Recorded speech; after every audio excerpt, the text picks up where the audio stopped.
Hey everyone, I just want to take a moment to thank you for your incredible Patreon support. Your support makes this entire podcast even possible, and I'm so incredibly grateful for your dedication to the show. With that being said, enough of all the mushy stuff, let's get the show started.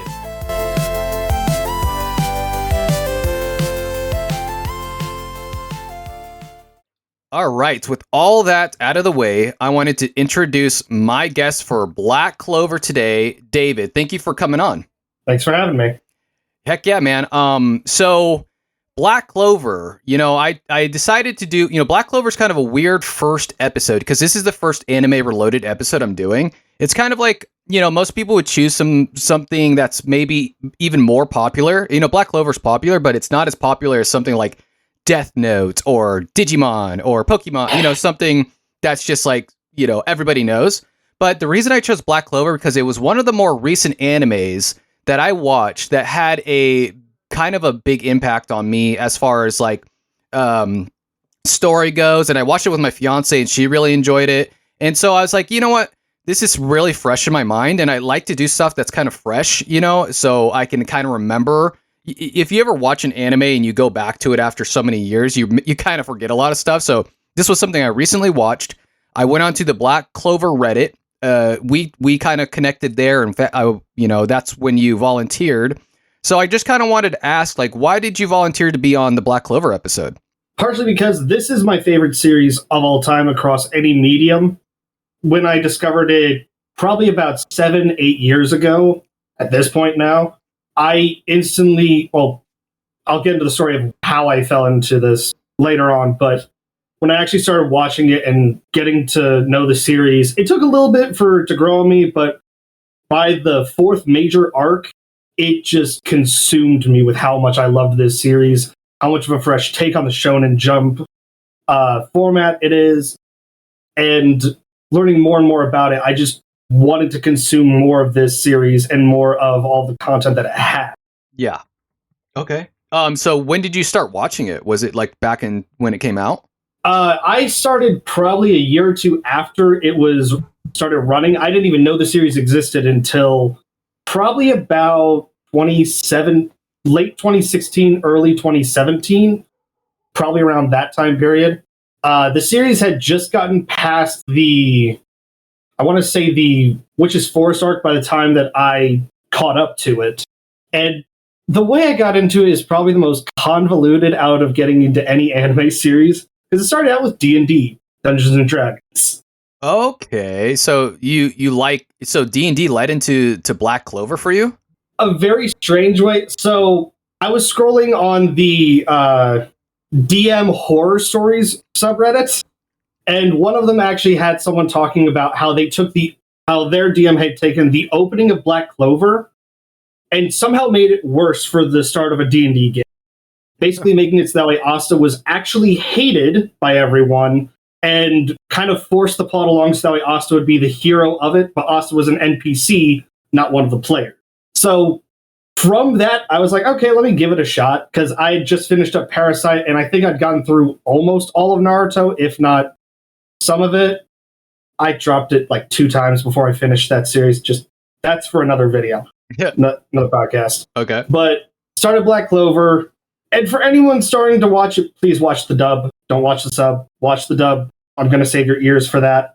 Is the sub really like, is it like Dragon Ball Z where it's really hard to like listen to? Only Asta. That is probably the one major flaw in the beginning of the Black Clover sub, is that Asta's voice actor has a more screechy yell. Okay. Yeah, so, that does remind me of Goku, because if you ever listen to like Goku in the sub, he's like an old lady plays Goku. So I don't know who plays Asta, but I don't like the high screechy, they can get old really quick, because Asta does yell a lot in this series. If you haven't watched it, for some people who are listening, if you haven't watched it, the main character does yell a lot. Not like annoyingly like the Demon Slayer guy, what's his name? The yellow haired kid. It's not as bad as him. Zenitsu, yeah. It's not as bad as Zenitsu, but it's still, if you were listening to a more annoying voice, I could see how it would be like irritating. But I would say like in this series, it's not that bad, because he yells, but it's not for like that long. and it's just like for short periods of time. Yeah. So you said that this was one of your favorite anime series. Oh, this is my favorite, bar none. That's not even a question. And like I said, it's my favorite series across all mediums: books, movies, TV series, all that. Wow. Okay, so I don't know too many people that this is their favorite. So that's kind of cool to hear that. And I'm gonna be asking you kind of why is Black Clover your favorite? I think it just ended up being the perfect storm of plot, character development, the power system, which that's a whole series on its own, just talking about how the power system works. The music that they have in it, the moments, action, so much of it just built up into what would become my favorite. Like I said, it didn't become my favorite until probably the moment I can personally say it became my number one favorite was during the Royal Knights exam when the Black Bulls saved Finral. Okay. So would you mind, and you're talking about, for quick clarification, you're talking about the point where what's his name is getting kind of controlled by the elves, and then Finral almost dies, and then the Black Bulls save him. Okay, yeah, okay, just wanted to make sure. Yes, that would actually be Finral's half brother, Longris Vaughn. There it is, Longris. I was like trying to think of his name. I was like, dude, I can't remember that dude's name. So Longris, yes. And then it's his half brother, and there's a whole chemistry between them. So there's a reason kind of why this happens. But yeah, so could you possibly give me like a for the listeners and for myself, like a broad overview of the plot of Black Clover? I know it's like a pretty long show, and I'm not, but just like a general overall plot. Probably my favorite way of describing at least the start of the series is a disabled boy gets a A-10 Warthog fighter jet as a mobility aid and uses that to join the military. Okay. I mean, it's because for those that don't know, the entire series Black Clover is based on what's colloquially known among the community as the Card Continent, as the four main countries are Spade, Heart, Diamond, and Clover, which is essentially clubs, so the four suits of a card deck. Yes. Okay. Anyways, Asta resides in the Clover Kingdom, and he is the only person in the entire series without magic, without the access to mana, which is how you're able to sense.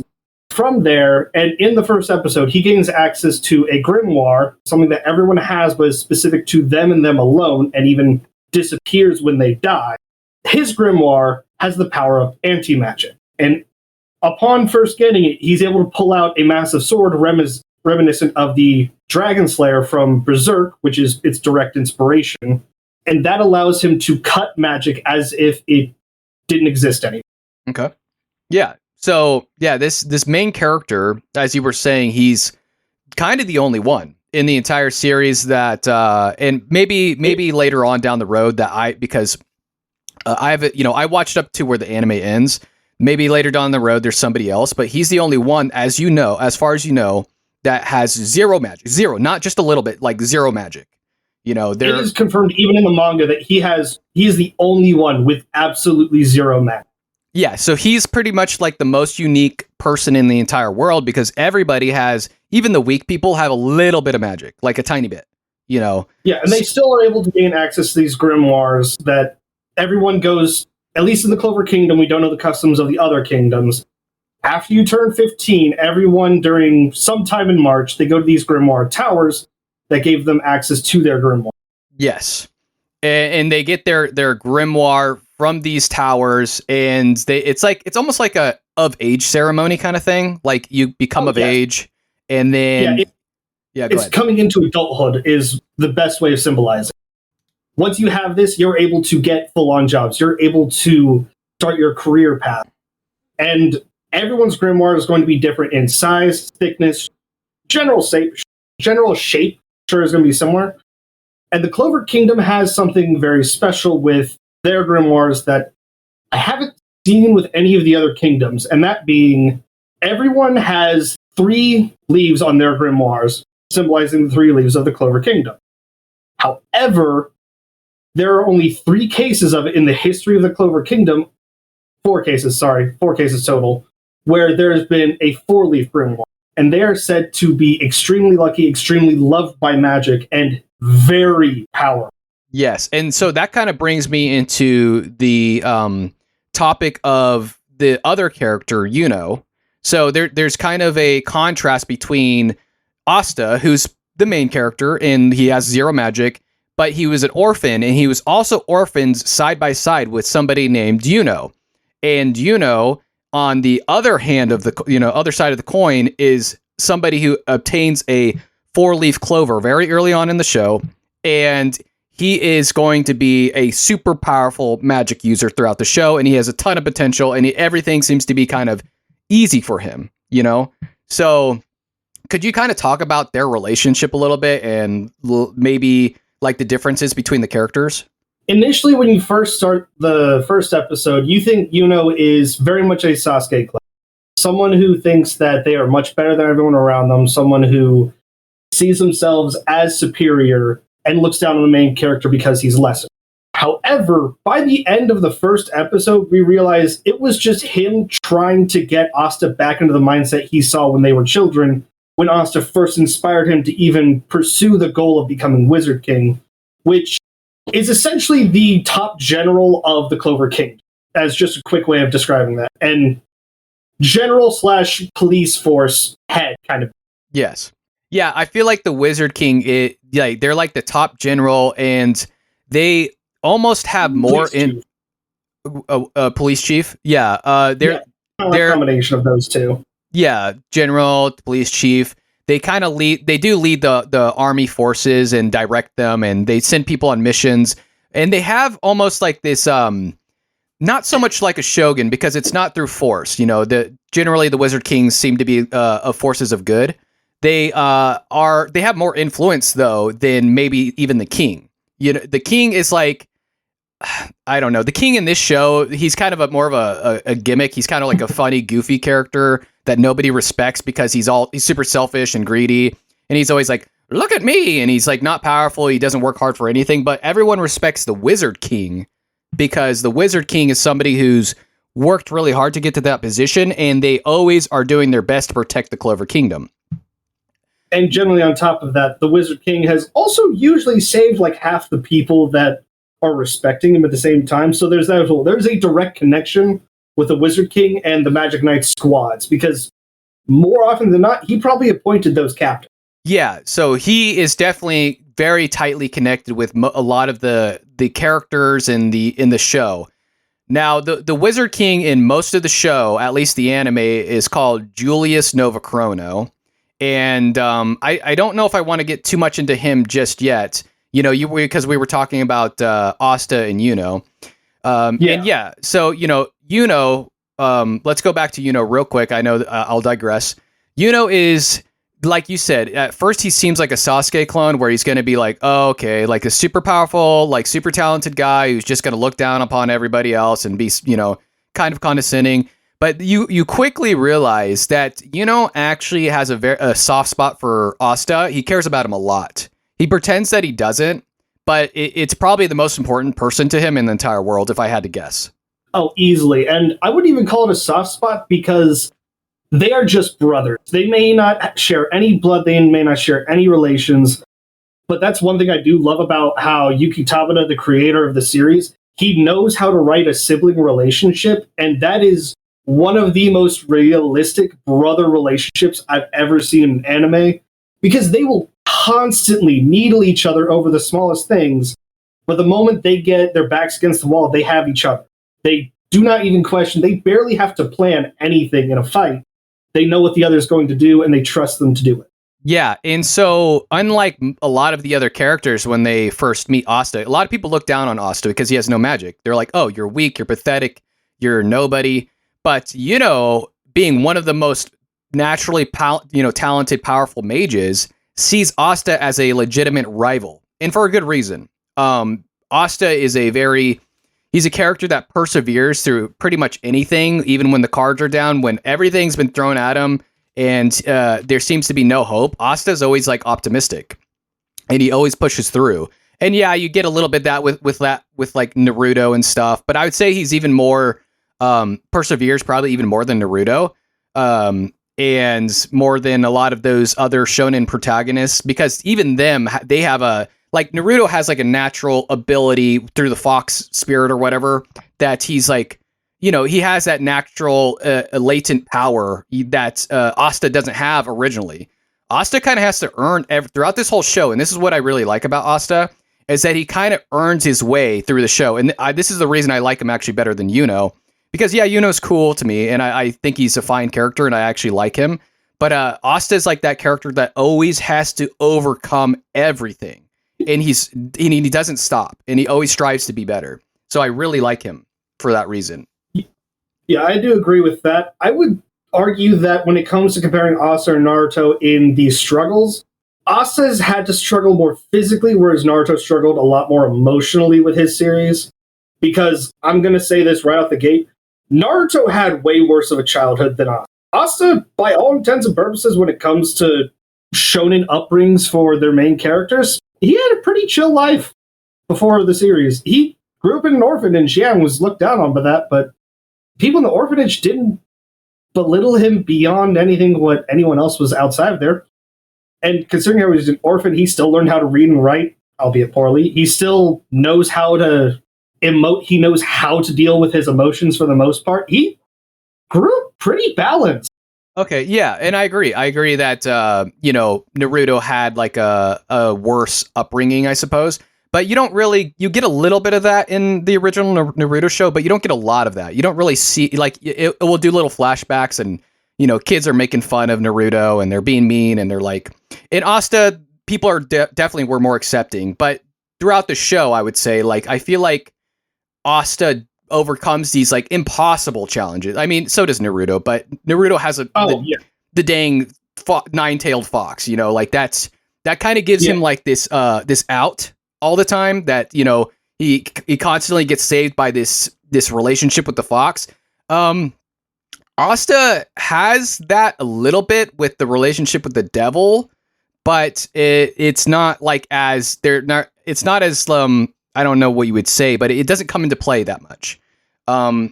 So a lot I would say that the argument for that is the devil inside the grimoire that Asta has, and that's the reason why he has anti-magic, is this devil is providing that power. The grimoire itself does not have anti-magic. The devil inside does. That's just a point of clarification for the listeners. There is very little interplay between Asta and that devil, which we eventually learned the devil's name is Libe, which, since you've seen the anime and it's the last episode of the anime, would you like to know what Libe means in German? What does it mean? It means love. Interesting. Okay. Which, okay. We'll get to that later, but just a little thing to like stick in your brain for a bit. So maybe let's talk a little bit about the devil, because we mentioned the devil and his grimoire and the devils, but the devils, this is kind of weird to bring up at this point in the podcast, because the devils aren't really that highlighted in the show until much later on. Way later, at least brought forth as the main force of villainy and antagonism in the series, because I'd say for the first 2/3 of the anime, if not a little bit more than that, it's seen as an entirely different force as the main antagonist. Yes, and so we will definitely talk about the devils a little bit later. So basically, Asta. Let's go back a little bit, because I kind of want to go over the story just a little bit more. Yeah. So Asta. We are jumping around a bit. Sorry. No, I do it too. People, I've said this in previous podcasts, but they say I've been diagnosed with adult ADD. Take it for whatever it is. I jump around a lot. So Asta, basically, and Yuno, they both apply for the night exam, right? The magic night exam, and they both get accepted, but in different ways. Obviously, Yuno gets accepted into like the most classiest, like highest regarded club because of his power. And then Asta doesn't look like he's going to get accepted, but he eventually gets accepted through perseverance into the Black Bulls, which is kind of like they're like the outcasts of the Magic Knight teams. Can you go 100%. over like the different Magic Knight teams a little bit with for the audience, and like maybe describe the different characters in these Magic Knight teams? Okay, so we're going to start at the top with the one you mentioned was seen as the best of the best, the cream of the crop, the Golden Dawn, headed by William Vengeance, chosen by Wizard King Julius Novachrono himself, who is the 38th Wizard King. And the Golden Dawn is generally made up of very powerful nobles. And with the entry of Yuno into the Golden Dawn, they also get their first royal in a Mimosa Vermilion, who we'll talk about later, because she is a fairly important side character and the most powerful healer in the series. The Golden Dawn dominate almost everything when it comes to power, tactics, and sheer, sheer aura, in the sense of that they are always the center of attention whenever they show up. And something we hadn't mentioned before, when it comes to the magic system, everyone has an attribute, basically one specific way of telling what their magic is. This could be fire, water, lightning, earth, wind, which Yuno has wind magic. But then we have other more esoteric ones, like William Vengeance's magic being world tree magic. Literally, he can summon the world tree in different ways, like with the Magic Knight's exam. He summons a tree so that way all of the participants in the exam can get brooms so that way they can test their ability on them. That's quite literally one of the tests for the Magic Knight's exam. Yes. Next up, we'll go into the Silver Eagles, which is headed by Nozel Silva, who's kind of our Rukia's older brother clone from Bleach. I can't remember his name. It's annoying me. His older brother. No. Rukia. Rukia, the girl from Bleach, the black-haired girl that Ichigo first meets, her older brother. I didn't watch Bleach, so I'm a little behind on that. Byakuya. Okay. Yeah, he's seen as kind of a clone from that because Tabata also drew heavy inspiration from Bleach. His magic is Mercury magic, and it's one of the most versatile and formless and shapeless magics you can have in the series, as he can change it from attack, defense, and utility all within like 2 spells or just quick changes in the middle of a fight. His rival and the captain of the Crimson Line King is a Fuegoleon Vermilion.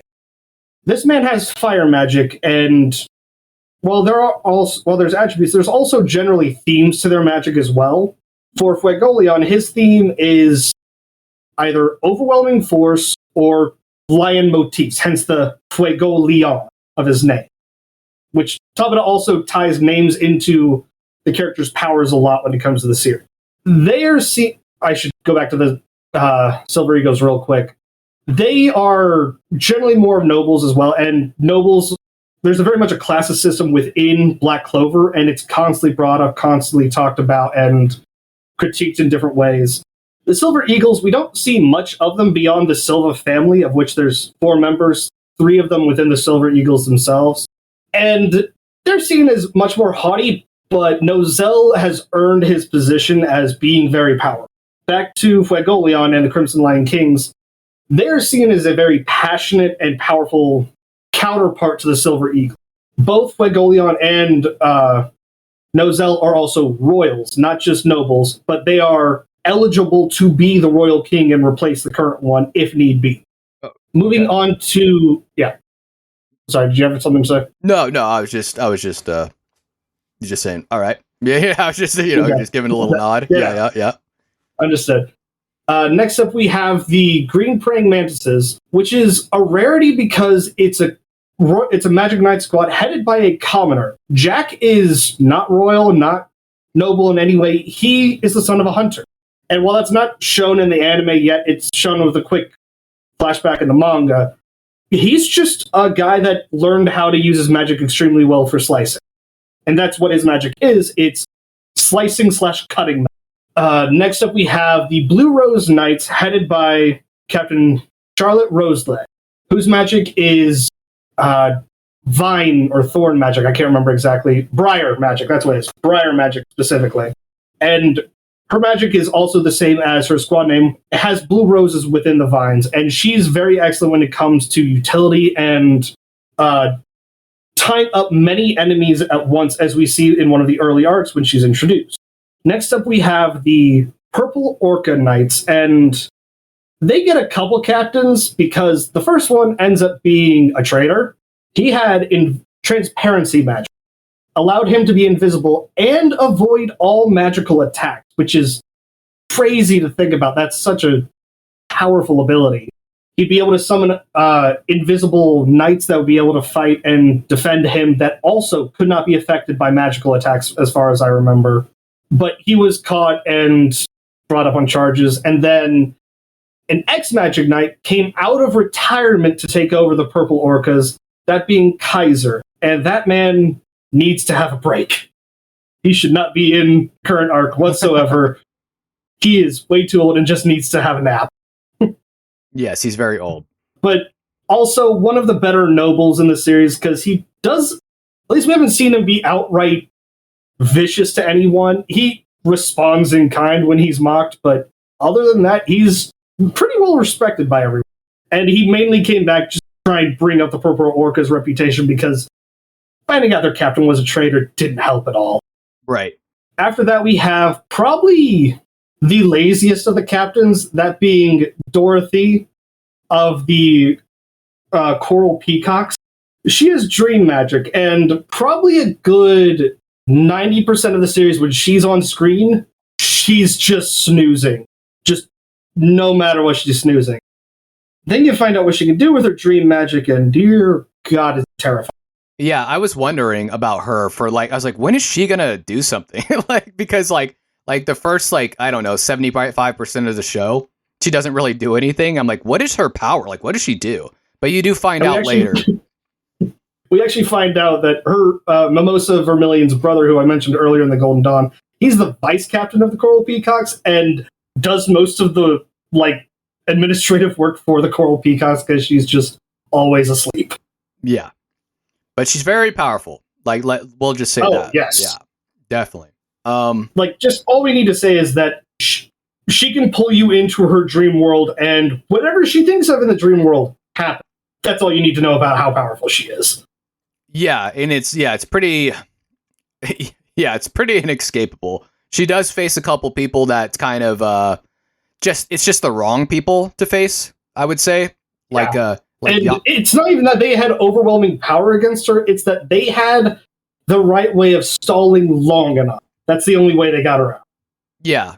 I mean, with Yami, he kind of just had the best tool for that specific situation. Literally the best. We'll also get to that, because that was anime only. That wasn't in the manga.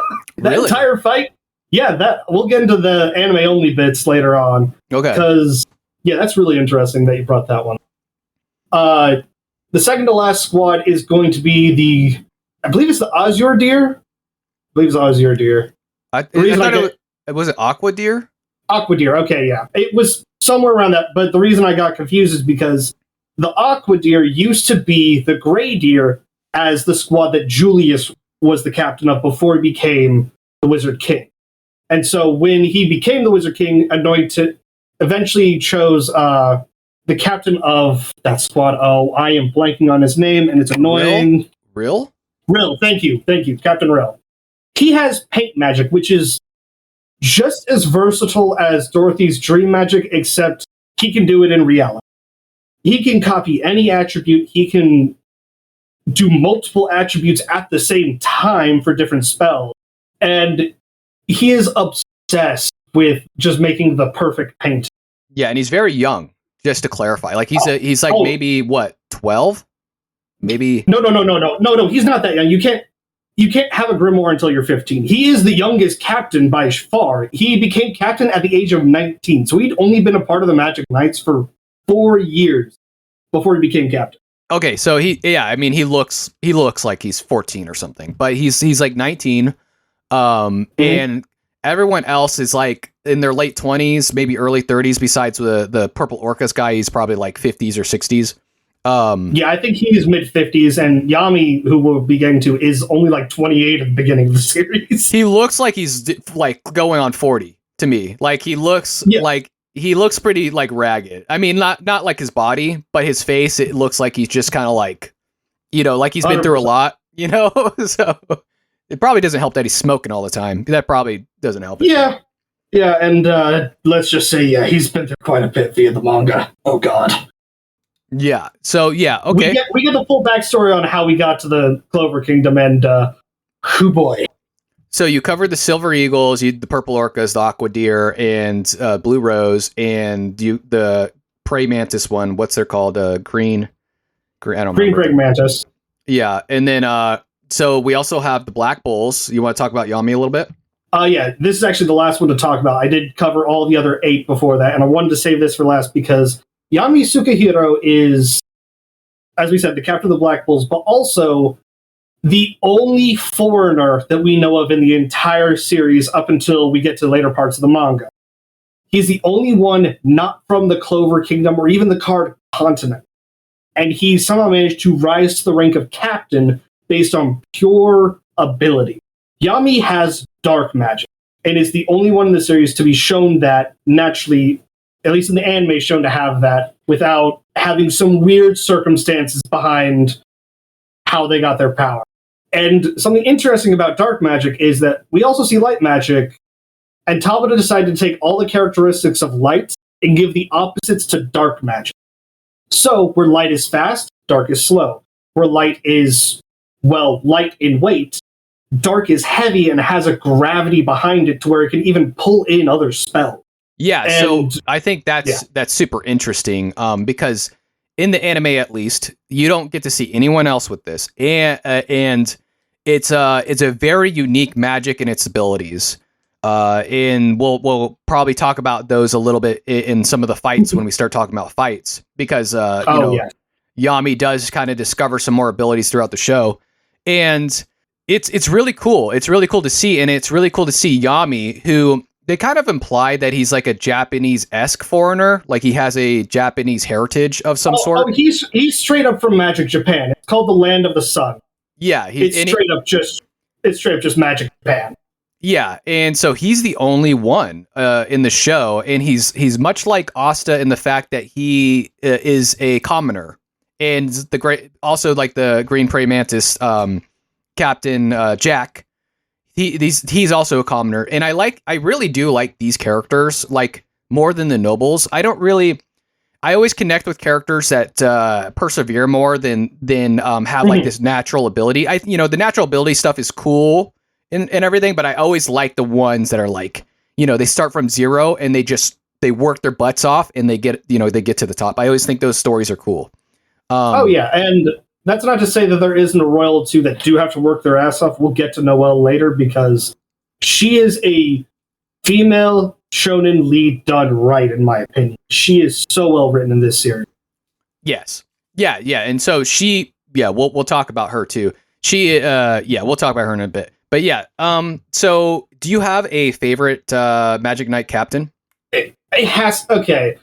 So there is one caveat I have to have, and it's that technically she isn't a captain, but she's also tied with Yami because, dear God, is she insane? And that would be Fuegoleon's older sister, Marileona Vermilion, the uncrowned, undefeated lioness. I don't care what anyone says. She is a monster, and even Yami's afraid of her.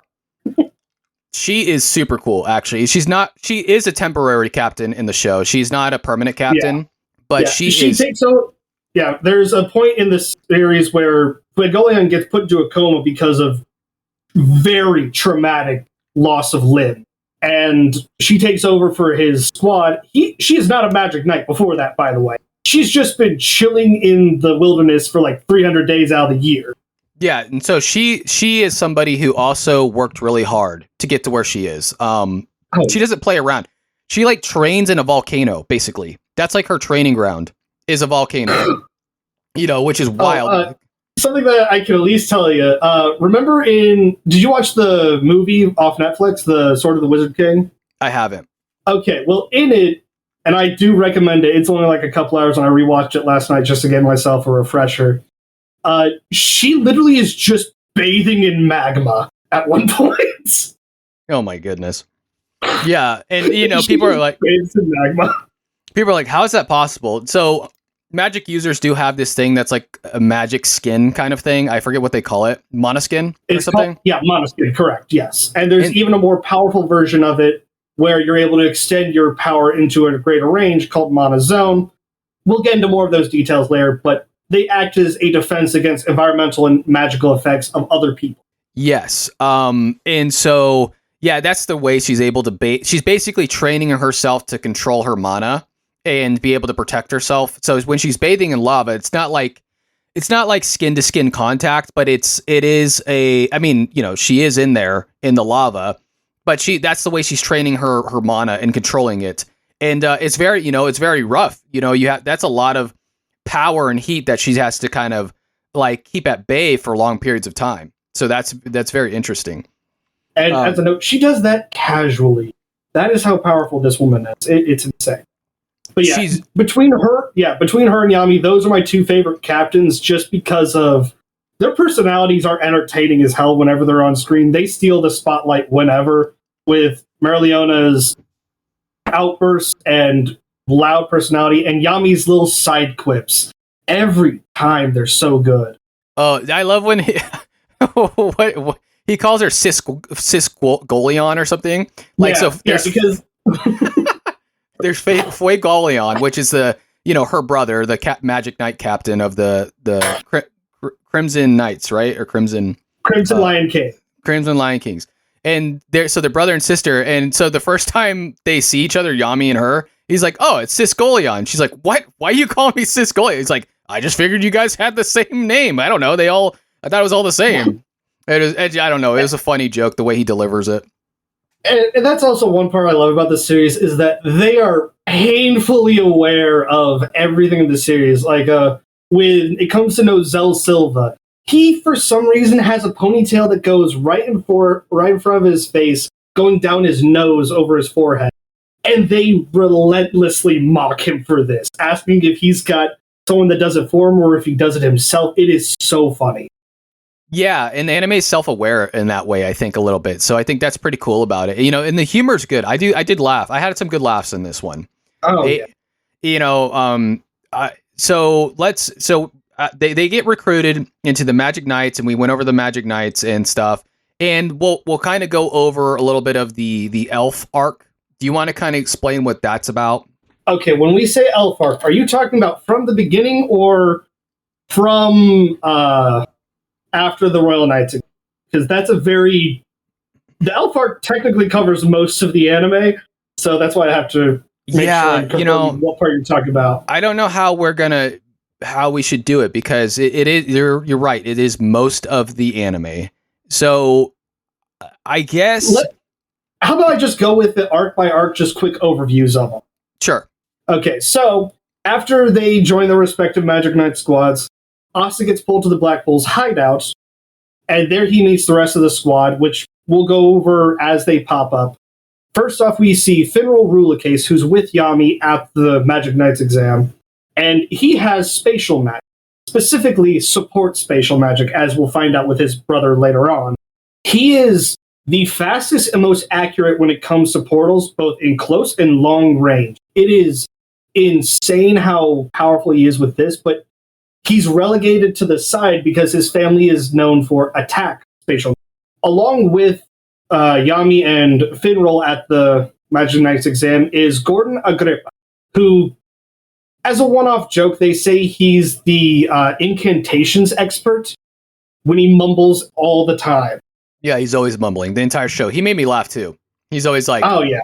He's always, like, "Let's be friends. I can't wait to spend time together." That's like him the whole show, but nobody hears him ever. And that's the best. That's like the one thing I don't like about the dub is that you have to turn on subtitles just for him to hear what he's saying, because sometimes he has the funniest response to everyone thinking he's creepy, because he has white face. He has like full-on goth kiss makeup, like white face, black circles around the eyes, black lipstick, the whole 9 yards, and he has poison magic. But he just wants to make friends. That's it. He just wants to make friends. Do you have a favorite Black Bull? Promise, that's Asta. Okay, maybe aside from Asta. Maybe aside from the main guy. Okay, so aside from Asta, and the problem is, like, my top 5 consists of, like, the top 4 third and fourth are Yami and Merliona. Number 1 is Asta. Number 2 is Noelle. Like, the Black Bulls just have a stacked cast when it comes to the character. Yes. With one notable exception. They're all pretty unique, too. And they all pretty, they all have pretty cool little backstories, including the witch. I think hers was pretty cool. Vanessa. Yeah, Vanessa and Ocheka. And she gets a crazy power later on. Sheesh. If she could train that thing up, man, that would be crazy. But yeah. We'll get to that. But yeah, they get to the Black Bulls hideout, and there we meet most of the rest of the Black Bulls. We'll meet a few more down the line. I think it's 3 of them total. First one we meet up is Magna Swing. Just based on that, you can probably guess what his magic is. It's fire-based. It's a fire attribute with a baseball theme. And more like street baseball than like regulation baseball, to give you a better idea of his motif, because he acts like a gangster. Like the high school gangster you think of when it comes to most anime, he acts more along those lines. But man, is he willing to go the distance just to do his job. It's crazy how much he has that attitude, but still actually wants to help and protect. It's such a good mix for that character. Yes. And he's, you know what, even though he has that little gangster, kind of persona, he's very loyal and he's very, super friendly and nice. Like he's a very, a good person, Once you're in with him, you're in for good. That's just not going to change. And then his little rival in the series, and that's another thing I love about the series, is that there's multiple rivalries throughout it. It's not just surrounding Asta and Yuno. They don't share the screen all that often, and every time they show up together, it's a great little reunion, that kind of stuff. Oh, he's back to Magma's little rival, Luck Volti, the cheery berserker. God, he's a menace. He's just a menace. Yes. This character's always smiling. He's always smiling, like ear to ear. There's a couple of points in the show where things get really serious and he stops, but most of the show he's smiling. And he's like, let's fight. He's always talking about fighting. That's all he cares. Like he wants to just fight the strongest people. Yeah, fighting death matches. He's all about those, and specifically death matches. But I also like to call him Tabata's little oh shit button, because like you said, there's moments where he doesn't smile, and there's another moment where he doesn't want to fight someone. And those moments are just Tabata telling us shit's about to change. Yes. And I love those little moments. If Luck doesn't want to fight somebody, it's a pretty serious situation. Like, Luck is somebody who faces death willingly, and when, there is a point in the show where he's like, this is the first time I've never wanted to fight somebody, like, ever. And so you just get an idea of how powerful this person is, yeah. And it's just kind of interesting for him to say that. So, it's a very good contrast to see. And that does happen like way later on in the show, but yeah, go ahead and continue. It's more towards the main time skip towards the end of the anime. Yeah. So go ahead. Yeah, then we come across Gray, who we don't learn a little bit about him until later on, but Gray has transformation magic, allowing themselves to change into anyone they've seen. And not just change themselves, but also change things around them, which is even noted that's not a normal thing. Needless to say, that gets revealed on in the manga, but that's for another story. Yeah, and she also she can also change the like the substance of stuff. Like she can change the material of it. Yeah, that's what I was trying to say, and I wasn't trying to say the gender because right away we don't know Gray is even a girl when we first meet her, because no one even knows what she looks like normally, because she's always disguised as this big hulking guy that is always blowing out smoke. Later on, when she runs out of magic, we find out she's like a 21-year-old girl that's kind of petite. Yeah. And just a quick clarification for people who haven't watched the show and listening to this. We'll do our best not to spoil any endings, but later on we are going to talk about the ending of the anime a little bit, and we're going to talk about some of the fights. So you are going to get some spoilers. We'll try to tell you when that's happening. It's kind of inevitable when we're talking about a whole series, so yeah, just to clarify. Yeah, good to have that. We should have had that beginning, but oh well. Maybe I'll do an introduction or something. yeah, we'll see. Next up, we have Ghosh, who I have to say is my least favorite Black Bull, just because his one little trope, and all of them have little tropes, his is he's obsessed with his sister. It's explained in his backstory, and it kind of becomes okay, but the only way he's palatable for me is because of a theory I've heard of like 6 years ago or something. That's the only reason. He's hard to like. He is hard to like, in my opinion. Yeah, the trope gets old pretty quick with him, I would say. Like, you know, he has a nosebleed every time. Yeah, that's the problem. That's exactly what I was going to say, is that he has a nosebleed a lot of the time when he's thinking about his sister, who's, like 8 or something? Like, she's young.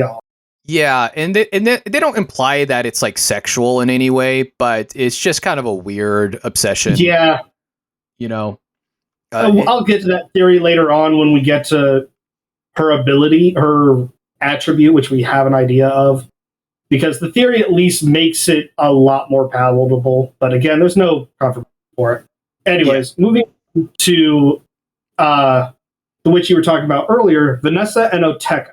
She has thread magic. And dear God, if I could have any magic in the series and bring it to our world and just have it for myself, it would be hers without the one spell you're talking about. Like, without the red thread, I'd be fine with having hers, because that is one of the most useful spells to have in our day and age. Or one of the most useful attributes. Just being able to fix or redesign any clothes you have in any way you want, that's amazing. Yes. Okay, that's funny, because I was going to ask you, like, if you could bring one into the real world, what would it be? But that makes sense. Okay. Oh, yeah, that one 100%. And plus I can still defend myself, I can still move around pretty easily, and I'm not going to be a world threat. I'm not going to bring too much attention to myself. I'm not going to be the asshole that brings gravity magic. Right. Yeah, some of this magic would be very destructive. Oh, 100%. Can you imagine having, like, world tree magic? Just, like, summon a tree the size of, like, a small city? Like, just randomly? Oh, yeah. Her one trope is that she just lounges around in underwear. That's really it.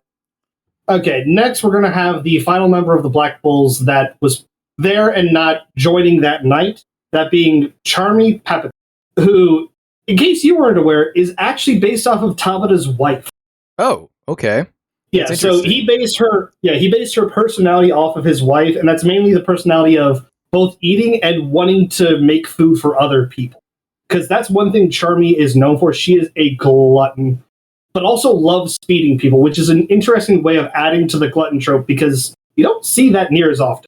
Yeah, usually they only eat for themselves, and they don't really cook for others. So yeah, she does both. She likes cooking for people and, like, feeding them. And she does have a little bit of that greed, you know, like, oh, this is my muffin or whatever. But she's also shares, you know, she's not selfish. Yeah, she is, but less. But yeah. Yeah, exactly. Her magic isn't actually that, but it's cotton magic. So she's able to make all these sheep or cotton creations that way she can help her allies if they're, like, falling from a great height. If they're being flung against a wall, they'll bounce off it. And the sheep cook for her. Also, she has one spell called Head Sheep Chef, and it is the only spell in the entire series that replenishes mana. And it's insane, because she can feed herself that food, and so she has an endless supply of mana for herself and anyone around her that she gives the food to. It is nuts how powerful that is. Yeah, which is really OP, because in this show, people do have limited mana supplies, you know, like a video game. You know, you have so much mana, and once it's spent, it's gone. And you have to take the time to recover. That's the big part of it. And it usually takes like a day or maybe two, depending on, like, how severe it is. But for her, she can be like, here's a bowl of food, and you eat it, and your mana's just back up to, like, almost 100%, you know, which is crazy. Yeah. And you can just continually do that over and over again. Like, there's no limit to it except maybe your stomach. And even then, it's not fully said, but it's almost like the food just gets converted into mana, is the best way that I can describe the process. Because we see people eat an ungodly amount of food when she unlocks that spell, and they just don't ever get full. Yeah, and they're not, like, puking or anything. I mean, I would be dead by how much food they eat. They eat, like, so much. So maybe it just goes straight to mana, like, if you need it. Yeah. So it's a really strong ability. Oh, yeah. And I'm like, there's plenty of healers, but that's for physical energy, not for mana. That's why she's so powerful in that. But that doesn't come on until way later. Yes. And then the final member, who we mentioned briefly, that joins the Black Bulls the same night as Asta, being Noelle Silva. She is the youngest sister of the Silver Eagles captain, Noelle Silva. She is she's an exception to the Royals because she is looked down upon even amongst them, minus one or two exceptions at the beginning, because while she has a massive amount of mana, Talbot has even described her having the same mana amount as Julius Novachrono, the Wizard King. She just doesn't have the control over it. And so a lot of the time she ends up missing her target or even hurting herself in the process. Or someone else. Or somebody else. Generally Asta, but that's not until after she meets it. Before that, she can't even hit a target 10 feet in front of her. Yeah. Yeah. So she, just, it kind of reminds me of Naruto because, we talked about Naruto before. Kind of reminds me of Naruto's character where he has all this latent ability, but he doesn't know how to control it or use it. He's like kind of like a goofball and a klutz, and she's kind of, she's not so much a goofball, but she just can't control that latent power that she has, it's like trying to ask a toddler to control a bus. It's just not going to happen. Yeah. So, okay. Her attribute is water magic, and she actually has the motif of Nordic. Her water magic has a Nordic theme to it, with Sea Dragon's lair, Sea Dragon's cradle, Sea Dragon's roar. A lot of dragon motif, but eventually she also gets a spell called... Well, we'll get to that later, because that's a big moment for her. I think you know which one I'm talking about. I think I know which one you're talking about. Yeah. Okay. Yeah, I do. We'll get to that later, because that's a big emotional moment for her. And that's okay. One thing I love about this magic power system is that it's a very emotional base. There's 3 different ways you can get new spells. Either you train to get these spells, you research to get them, or in moments of heightened emotional or moments of high emotional tension or trauma or something like that, you can unlock a spell. And we see, I think all 3 of those happen throughout the series, either intense training, research, or more often than not, the intense emotional moments. And it helps build the idea, and it gives you a connection with these characters with their spells beyond just, it's in our book. No, they are unlocking these spells. They are slowly growing their power as the series continues. Yes. So, I don't know. I think it mostly happens, like you said, when people are in these intense moments and then they have to unlock a spell in the moment in order to save their friends or something.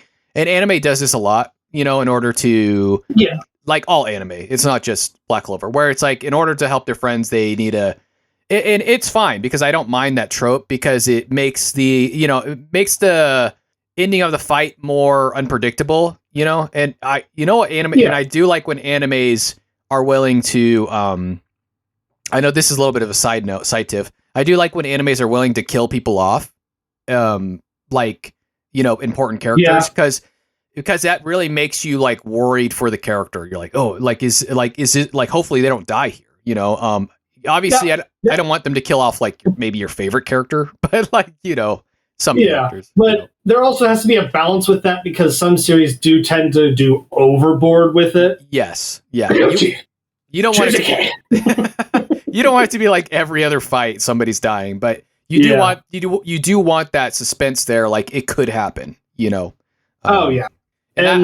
that was one aspect. Yeah, go ahead.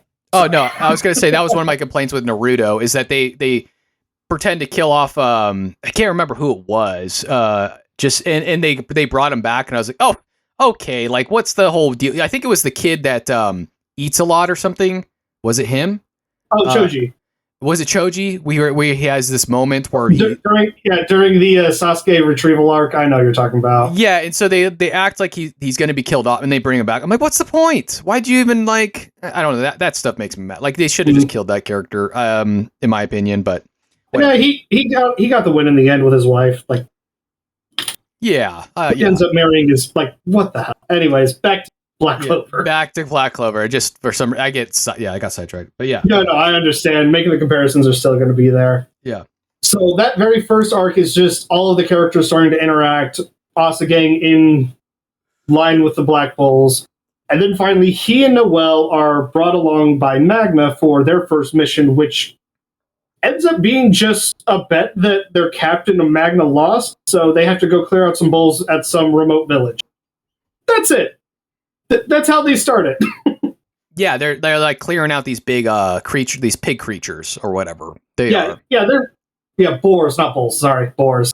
Yeah, and they go through. They fight all the boars, get them all cleared out, and then are heading towards the village. Which turns out Magna actually has a close connection with the village head because he's the reason that Magna even joined the magic. He's the one that set Magna on the right path and helped build that connection during the arc. Because when they show up, it's under attack, and the village head is basically dead by the time they show up. Yes. Yeah. And it goes south pretty quickly.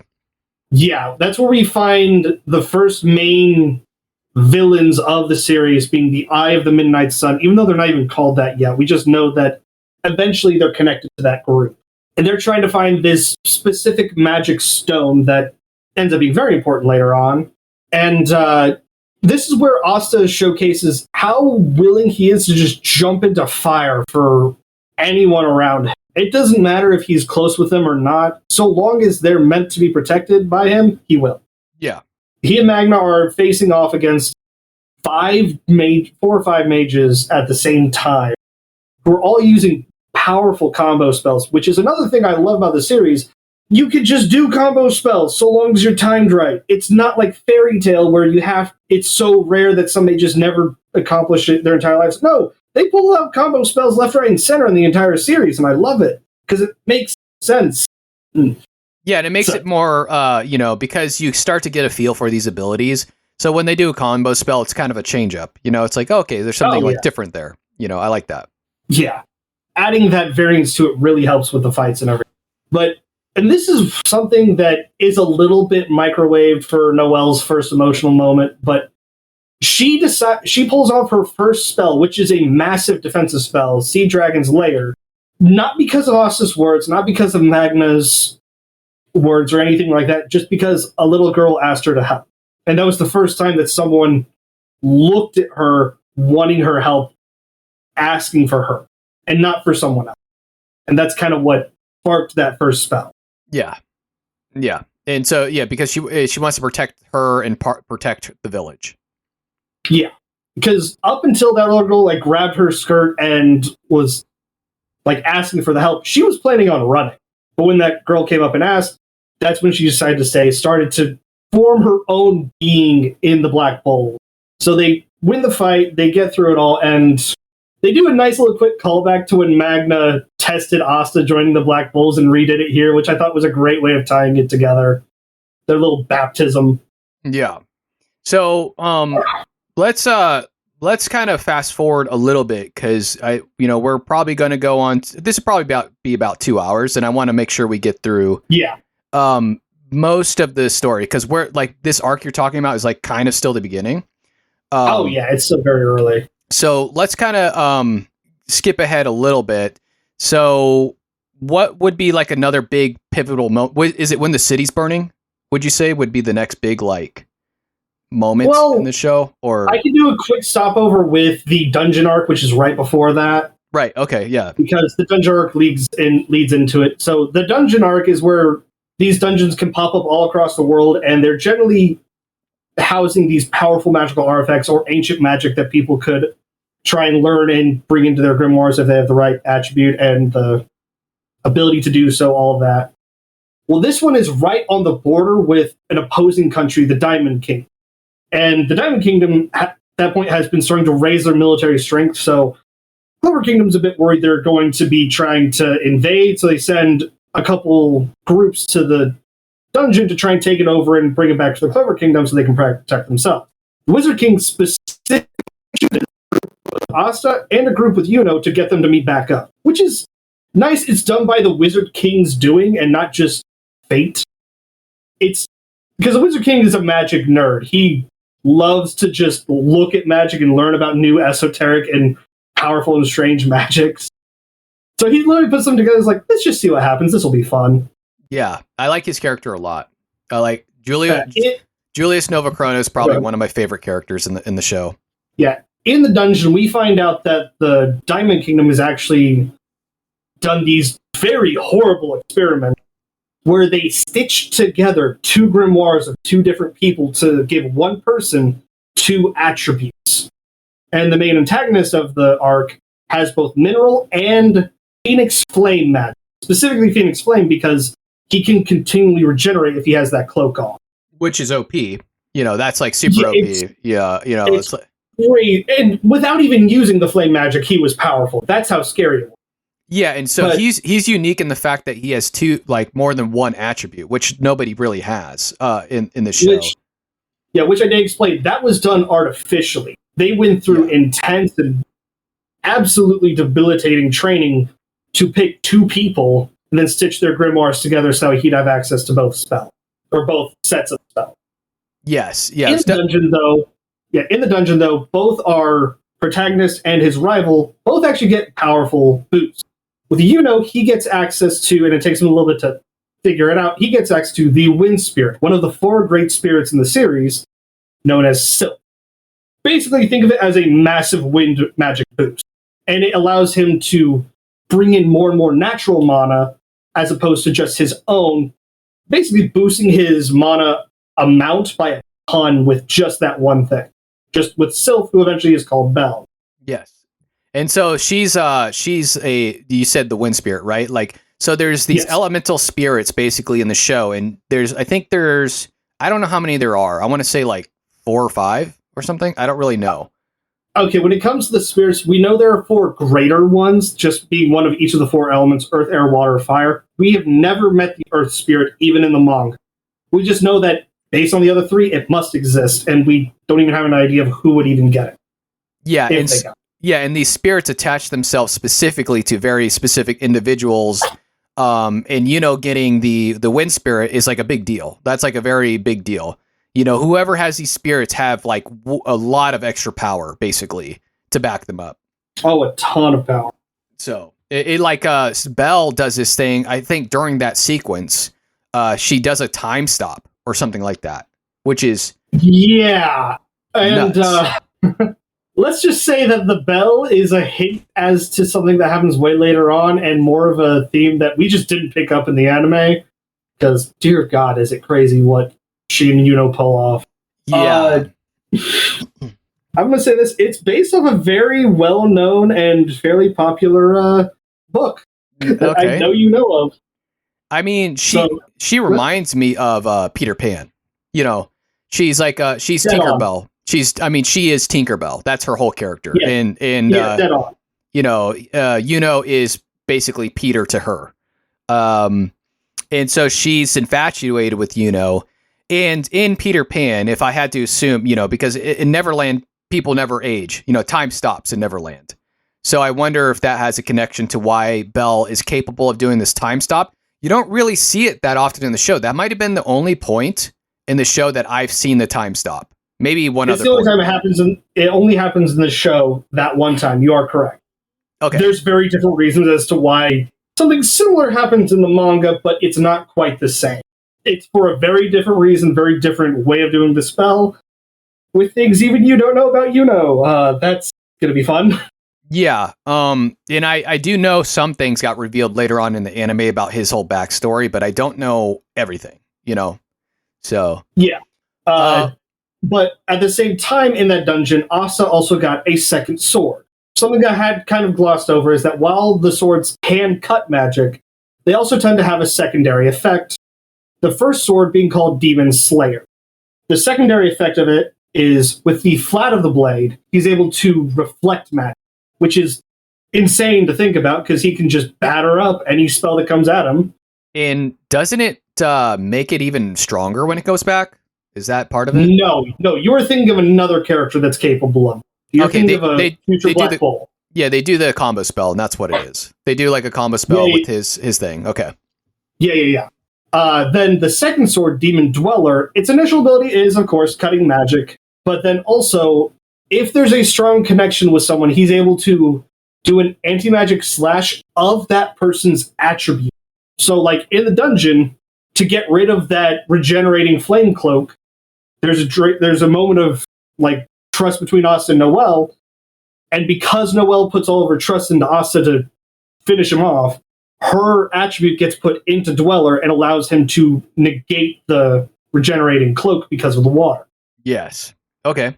Yeah, and so he only does it a few times in the show where he adapts the magic power into the blade and swings it at people. He doesn't do it a lot. Yeah. It's kind of rare. It only happens twice, and later on he eventually learns how to just do pure anti-magic slashing after the times.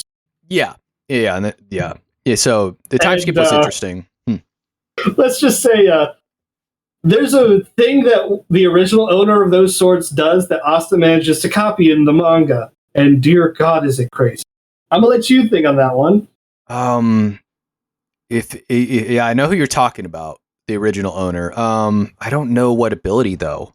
Which one? We'll get to that fight because it's a big one, and we're definitely going to talk about it. Okay.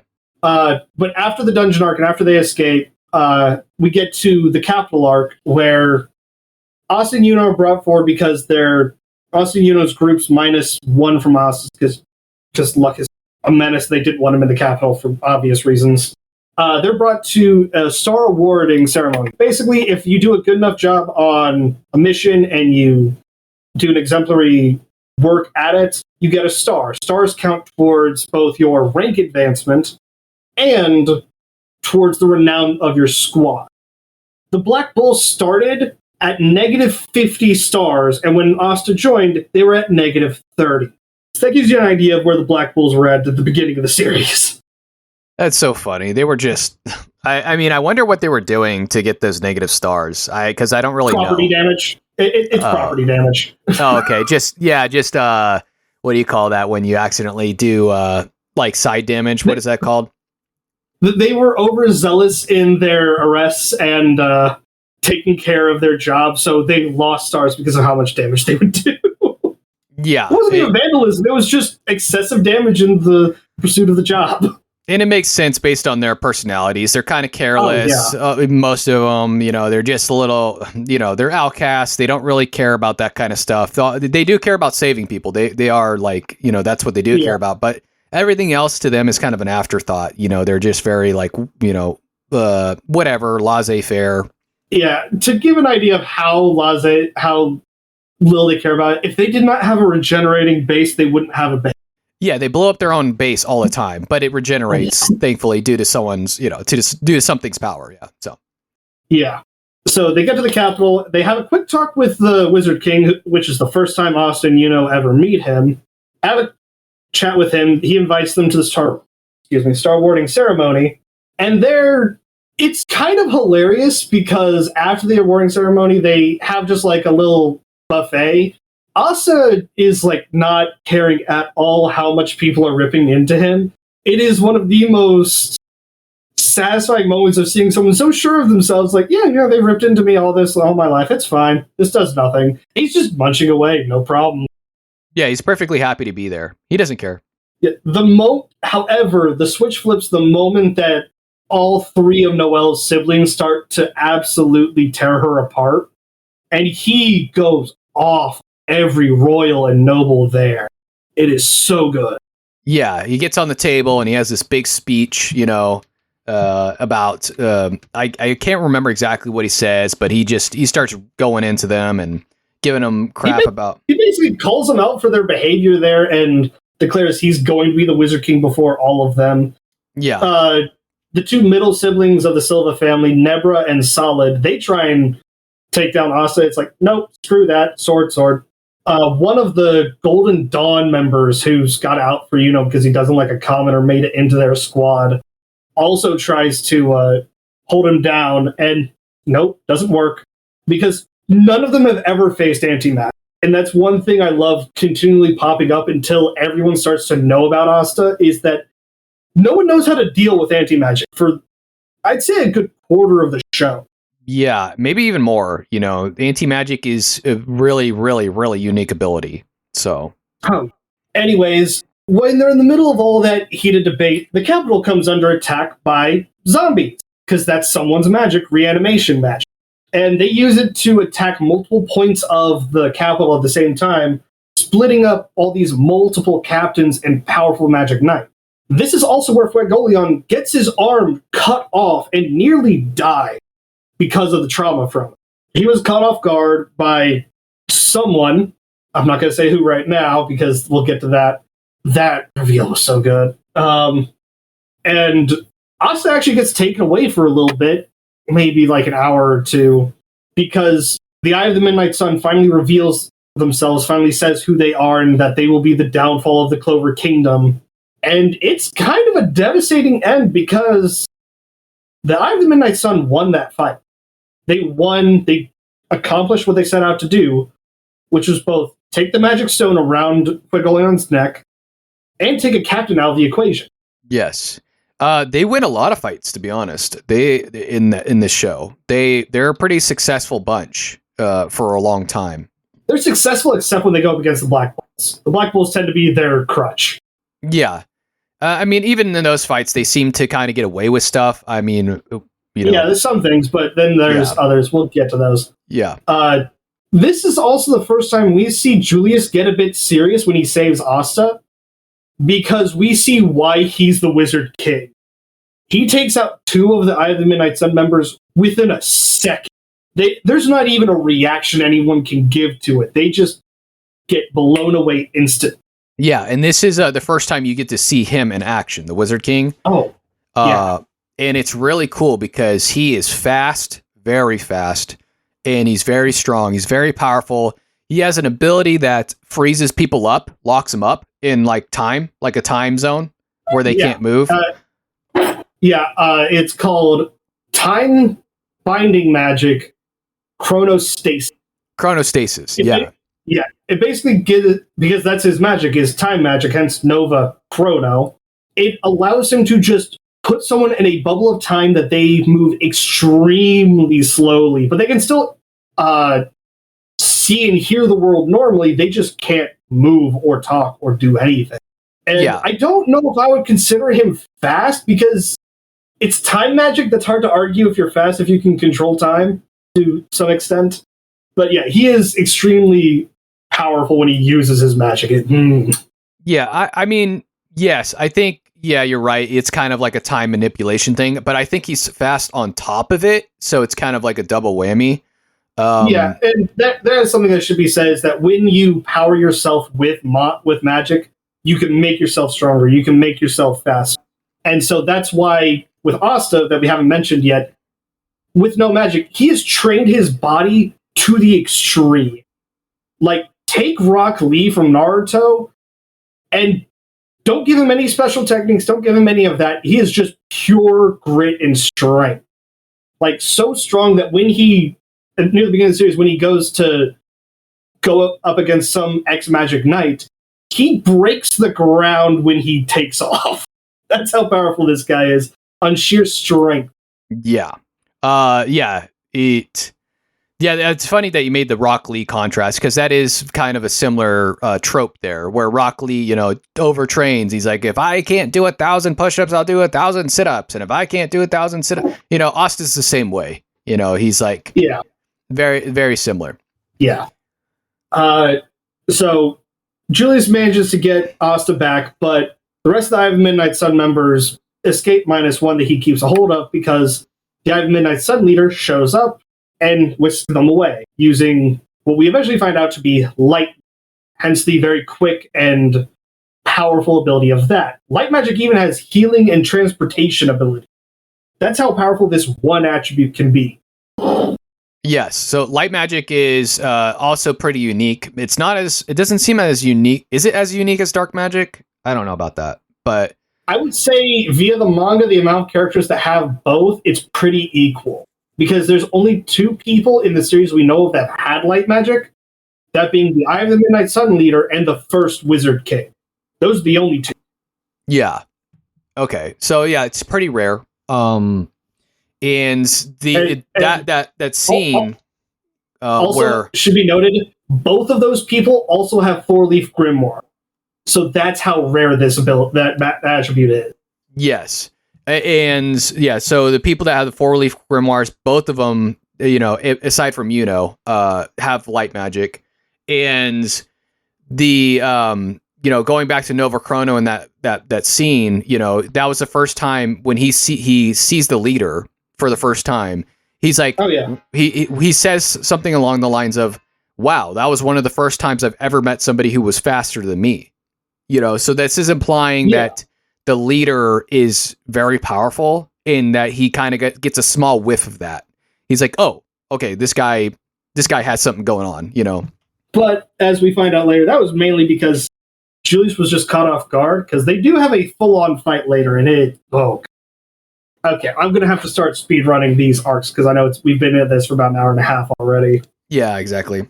Okay, so the next arc, we end up going to Ghosh's backstory a little bit, as we go to a village called Neon, where his sister is actually at the orphanage there, and he's only allowed to visit her once a month because of his obsession. This is where I'm going to bring in the theory, in that we know that his little sister Marie has eye magic based on a later arc. The theory follows that since then, her eye magic was kind of like Medusa's, in that it could freeze people in place, not completely petrify them, but hold them in place and not even allow their mana to leak out. What if she also has a vampire's ability of bewitching people? Okay. I could see maybe that. For those wondering why I'm saying that, Ghosh and Marie's backstory is that when they were still young, their parents were killed in an accident, and those that caused the accident, that were acting as their parents' business partners, basically took everything from them because they're ex-noble, Marie and Ghosh. And so it's the idea that Marie, while in that state, not being able to control her magic, casts a spell on Ghosh through her eyes of protect me, care for me, make sure I'm safe, that kind of deal. And that's the only way I could really find Ghosh palatable when it comes to Marie. Yeah, that's fair. So is he like your least favorite character? Of the Black Bulls, yes. Of the series, I'd have to think a bit more on that, because I think there's definitely more reprehensible characters than Ghosh. Yeah. Okay. So they go there. They go there on their night off, just trying to hang out, because Asta met up with some girl after a mixer, didn't know what a mixer was. Noelle follows along because she's trying to figure out her feelings around Asta. I kind of appreciate that takes a while for her to figure out, because she's never known any care or affection from anyone in her life, so she's figuring that stuff out. It's like the whole show that she's figuring this out. Oh yeah. While there, someone basically pipers all the kids out of the town, and with the purpose of stealing all their magic, which is horrible, trying to steal magic from children like that. Yeah, and it can kill them, can't it? Yeah. Like if they take everything, or is that? Or no? It couldn't. I don't think it would kill them, but if they weren't treated properly and in time, they wouldn't be able to have mana. Okay, they wouldn't be able. Yeah. So basically, they would become like us. Dabada does clarify later on that they do get all healed. They're able to use mana still, so they're all fine. But there, Ghosh, Asta, and one of the nuns there, who ends up being the teacher of Fuegoleon, goes there, saves the kids, and it becomes a snowballing arc, which is a microcosm of the entire series as a whole. Black Clover's plot is a bullet train just slowly picking up speed. It rarely slows down. Yeah, and that's what I like about the show, is that once it does pick up, I'd say, for me, it took like about 20 episodes, and that's when about midway through the dungeon arc is about where it'd be, yeah. Yeah, and then it really starts to kind of pick up, and it's like, okay, and then it keeps going, and it keeps getting better and better and better and better. Yeah. There we get an Eye of the Midnight Sun member they met before, then she gets defeated. Then we get the Eye of the Midnight Sun leader. Then we get Yami showing up, and they have a massive fight. And that's the first time we see Yami fight, and jeez, that difference between light and dark magic was insane. Yeah, that's a very good fight. And it's the first time you get to see Yami in action, which is really cool. Oh, yeah. And this is also where we find out that Asta is a physical genius. Just take away any mana or anything. When it comes to physical abilities, he's a genius. Because Yami decides to take 5 minutes at most to teach him about ki sensing, basically life sensing, because he can't sense mana. he picks that up within minutes. And even Yami's like, that's creepy. How'd you do that? Yeah, it's very impressive. I mean, key sensing is different than mana sensing because people can sense mana. Asta can't. Asta cannot sense any mana whatsoever because he doesn't have mana. But he can sense ki, which is like life force, basically, I guess, you know? So the way Yami described it, it was like the vague sense of someone being there, someone's breath, the sound of their muscles, like very subtle clues as to someone being around, but generally it's the feeling of life force around. And it even allows Asta to start to predict magic attacks. That's how tied magic is with life. So both Yami and Asta are the only two in the anime to use this. Yeah, and it comes in handy a lot. Yeah, one of the characters we meet in this arc, Veto of the Eye of the Midnight Sun of the Third Eye, basically right below the leader Lick, he uses something similar, but it's a lot more primal in that he has beast magic. So he's using more instinct than just actual pure key sensing to use that. Yes. Yeah, Veto. So Veto is an arc that's coming up soon, right? That will... Yeah, he'll be coming back the next arc, but he appears in this one alongside Raya and what is the girl's name? Fauna, that's her name. Yeah, Fauna. Yeah, little fire and Fauna, girl. Raya has copy magic. So long as he touches your grimoire, he can copy all the spells you have at that time. It is as crazy as it sounds. However, he's limited to only using one attribute at a time. So that does help make it a little bit less broken. But so he can keep copies of him for as long as he wants. It's crazy. Yeah, it's really strong. I mean, if you can copy someone's like really strong magic, it's pretty OP. And I do make it clear, it's only when he copies them at that time. Because he copies Yami's magic, who I should mention. He uses a sword in conjunction with his dark magic to speed up the spellcasting and the ability of it. It allows him to get in a lot closer, allows him to use his strength for more than just show. Because out of everyone in the series, when they're not using mana strengthening, Yami is the strongest, with Asta being second. Yes. Out of pure strength, you mean? Yeah. Without using any mana to strengthen yourself, Yami is the physically strongest, with Asta being second and Veto actually being third. Okay. Yeah, I wasn't sure where Veto landed on that ladder, but that makes sense. And the only reason Marileona is not on the list is because that list came out before she was introduced. It came out during like the Undersea Temple, which is the next one. Going back into it, when the Third Eye shows up of Veto, Raya, and Fauna, 3 captains also show up in Jack, Nozel, and Charlotte. Charlotte has a affection for Yami like Noelle does for us. Absolutely obsessed with him, but unable to say. Yeah, she's kind of goofy because every time they have an interaction, it's like she kind of just...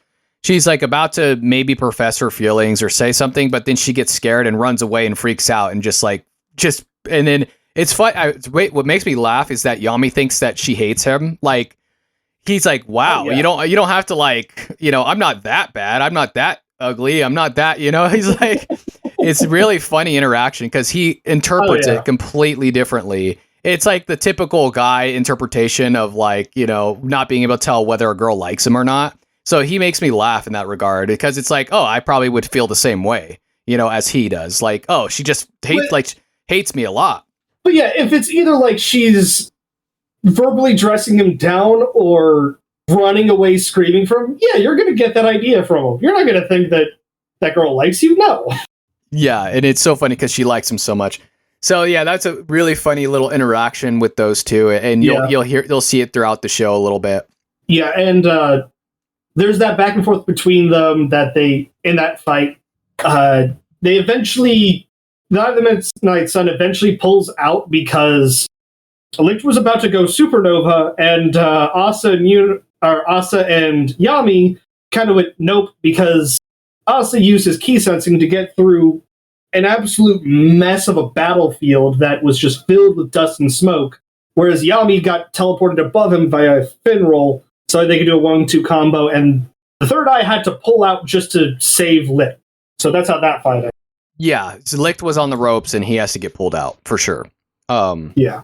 From there, we get to a quick little mini-arc where it's actually revealed that Geldre, the old Purple Orcs captain, was a traitor. So he gets jailed via those events. And the Black Bulls eventually go to the Undersea Temple, which is, as it sounds like, a temple underneath the sea. They have to go through a strong magic region, which is basically an area that has magic so turbulent and so powerful that unless they go during a full moon with Noelle protecting them the entire way, they're never going to make it. Yeah, and so there's a whole training arc with Noelle, and she eventually gets to the point where she can kind of guide them through these crazy turrets, and she gets them down to the city. Yeah, and there we learn that they have very different magic down there.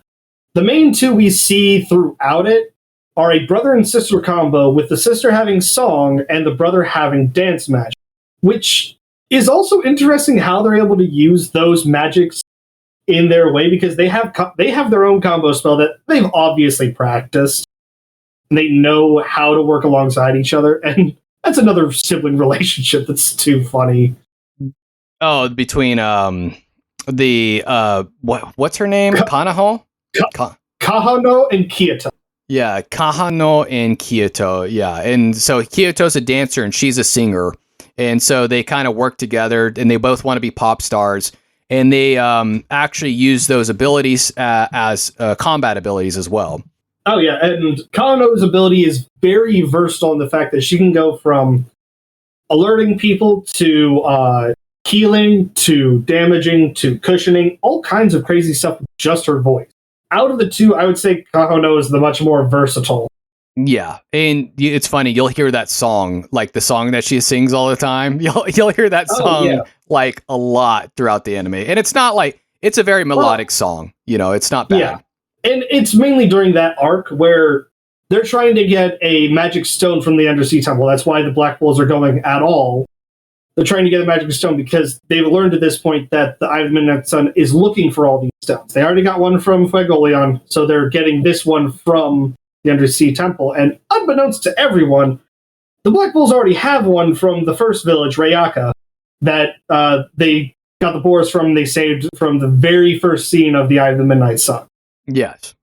And so these stones are really important because the Eye of the Midnight Sun needs them to do something very important, basically. And so they need to keep... We'll get to that. We'll hopefully get to that soon. I mean, we got maybe another 25 minutes. So I'm trying to think of how we're going to do this, because we're only, there's still a lot left. We're barely near the end of season 1, kind of. Yeah, and so we went into a little bit more details than I was thinking. So what I'm thinking is that maybe I'm not sure if we should just do a part 2, or an extra little, maybe 30 minutes to an hour part 2 for another episode. So we'll just continue down this line for now, and then we'll end where we end, and then maybe later on we can do a part 2. I don't think I'm going to do this for later episodes, but since this was the first anime one, we'll have kind of a exception. And this is also going to help you learn how to do this one, because it's a lot more in depth when it comes to an anime versus a video game. Right. Okay, so at the Undersea Temple, they end up going towards the main temple part of it, because there is a city surrounding it, and there's just people living there. Okay, underneath a massive water dome. And they worship the sea god, hence the temple. There they go into the Grand Temple Gate, which is basically just a battle royale between the Black Bulls and the Temple Mage. Specifically, Yami is taken out of that, because even the head Temple Mage is like, you're too strong for them. We're not going to have you in there. And so they just feast while they're watching all of the temple games happen. And this is where they learn that the Black Bulls are way stronger than their ranks appear, because and even in the manga, this is a panel each. 4 of the Temple Mages go down to Asta, Magna, Luck, and Ghosh, just like that.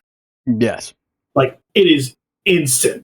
Okay. So they end up going through those games for a little bit, eliminating some on both sides. Mainly, Charmy gets eliminated by being put to sleep, out of all things. Right. That via Kahano. But they eventually get to where Veto of the Eye of the Midnight Sun and a few of his mages infiltrate the Undersea Temple. And now the Black Bulls are on high alert because they know how powerful this guy is and they need to stop him because he's threatening to kill everyone. Not just the temple mages, but everyone in the undersea temple. And right there in front of him are Magna and Luck. And that's one of the first combo spells we see via the Black Bulls, and one that comes up a couple times later on. Them combining their flame and lightning magic, which would have been good, but barely did anything to the guy. Yeah, Veto is very powerful, just for reference. Like he's it took a lot to kind of get through this battle for the Black Bulls. Yeah, it is like wave after wave of people coming at him. And fun fact, in the manga, Gray, Gauche, and Charmy don't show up to the fight against Veto. They actually show up too late. Okay, interesting.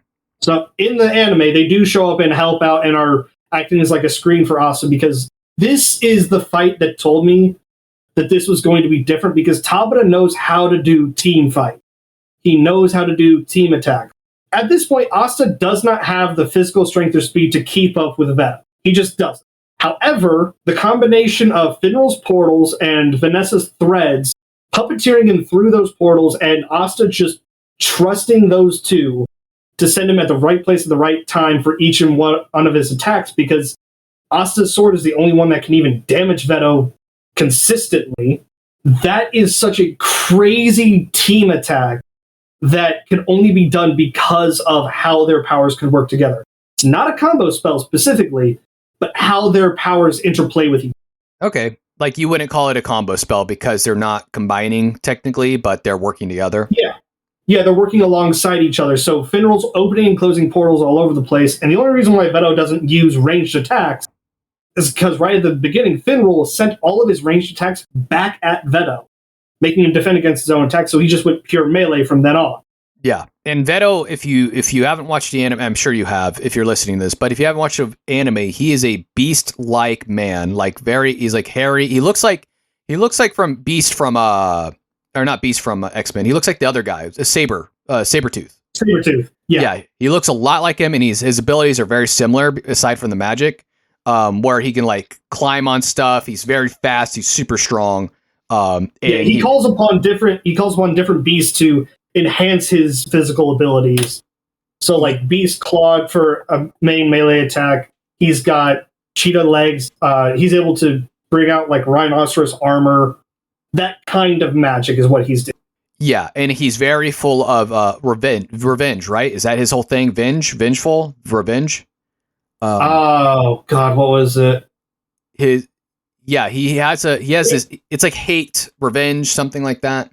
Despair, that's what it is, despair. Despair. Oh yeah, and that's his whole, like he wants every enemy of his to despair. Like that's his whole goal. He wants to break them down mentally. Yes. And part of what makes this fight so good is that Asta straight up counters him and is like, no one here has been despairing. Every single person that's gone up against you has been fighting to the bitter end, has been giving it their all. And this is actually where we see Noelle pull out her first main attack spell, and is the only person other than a captain or Asta's swords to pull off an attack on Veto like this via Sea Dragon's Roar. She takes off his arm, which this is one of the most physically defensive, magical defensive people we've met in the series. And she pulled that off with one spell. Yeah. And it's the first time she does it, and it's very strong. And this is kind of how you get a glimpse at her strength. Because Veto until this point is pretty much wrecking everybody, with aside from Asta doing a little bit of damage. So yeah, it was like, it's a big deal because Veto's like, holy smokes, like if I don't avoid this, like I'm gonna die. So he has to do something to try to survive. Well, there was a bit of pride because Veto didn't even try and dodge it. He tried to take it head on, and that's why he lost his arm. Yeah, okay, that's what it was. Yeah, he was very prideful because the Eye of the Midnight Sun hates royals more than anyone else. So that's why he was trying to showcase his strength against Noelle, a royal. And the reason why Yami doesn't show up for most of this fight is because one of the Eye of the Midnight Sun mages had spatial magic and literally cut off Yami in another dimension, which is where Yami learns one of his main attacks from then on. And that attack is Dimension Slash. Just insanely powerful. Yeah, and the ability basically has the ability to what it sounds like slash kind of like the dimension that he's in, and break barriers that it shouldn't be able to break. And it could kill you too if you get hit by it. But yeah, and that's part of what happens is that when he shows up, the Black Bulls are absolutely battered and broken. They are messed up. Asta's arms have been shattered by this point, which that plays into another moment that really heartbreaking when you see it for the first time. But yeah, so to also to get to paint a more like picture of this battle, like there's a point where Kahano before Yami shows up is like trying to help out with the battle, and she's the singer, right? And basically Veto gets annoyed by her, or like is like, oh, I got to deal with her.